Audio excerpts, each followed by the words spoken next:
Opening a cold call is really hard, or could it be simple? This is Brian Burns, the host of the Brutal Truth About Sales and Selling podcast. Most people would say, do a couple of Tony Robbins wow claps, get yourself excited. Other people want to be more zen, do a little meditation. But research shows that if you put a picture of your client up on your computer, it'll help you get into the right mindset. While other people like to have a picture of their family, their kids, their motivation for doing this enduring skill and tactic. I've always found to have the end goal in mind, where you want to retire, where you want to relax and enjoy the rest of your life. But enough about getting into the right mindset. Whatever works for you is what you should do to get into the right mindset to cold call somebody. On the other end, you got to answer three main questions. What are they thinking? Who's calling me? I don't know who you are, so we have to answer that. That's obvious. The next one is, why are you calling me? And that we do wrong almost 100% of the time. We rush it. We overrepresent who we are. We dive exactly into the end goal of what we want. And the next thing is, how long is this going to take? So let's handle each of these and see if there's a better way. I recommend just saying hi or hello. It's your name. It's me. That's what we say to our friends because they recognize our voice.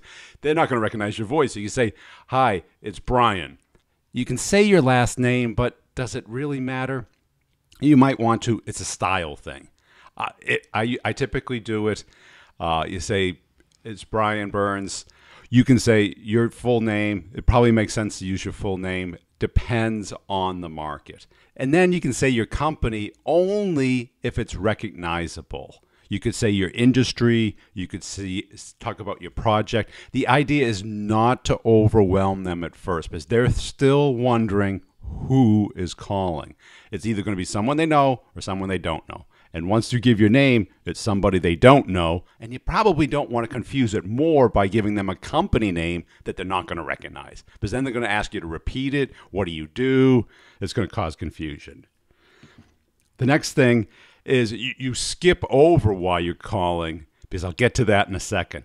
You immediately tell them, hey, I've only got a minute. Why? Because now you're telling them that this is only going to take a minute, that you're not going to take up their time. That you're really busy that day and you only have a minute. A false time constraint. What this does, this is a psychological tactic that basically preempts them from thinking, I don't have time for this. You tell them you only have a minute.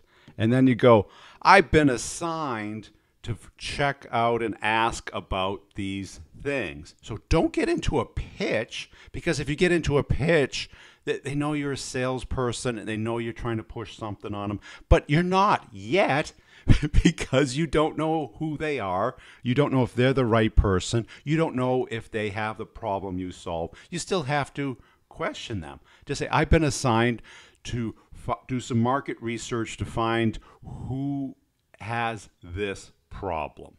Something like that. Think of a creative question to get them talking, and they'll say, oh, I'm not the right person. And you say, I didn't think you were. Would you have any idea who is the right person? Do you guys do this? Do you need that? What are you using for this? Have you experienced this problem? What's your thoughts on this? This gets you the ice broken. It gets them talking. And you say, well, this isn't selling. You're right. It's better than selling. It's talking to another human being. This is creative and engaging. If you like this idea and it fits what you're doing, check out the podcast, The Brutal Truth About Sales and Selling, on iTunes. If you like this, please like it, comment, and share. Thanks for watching.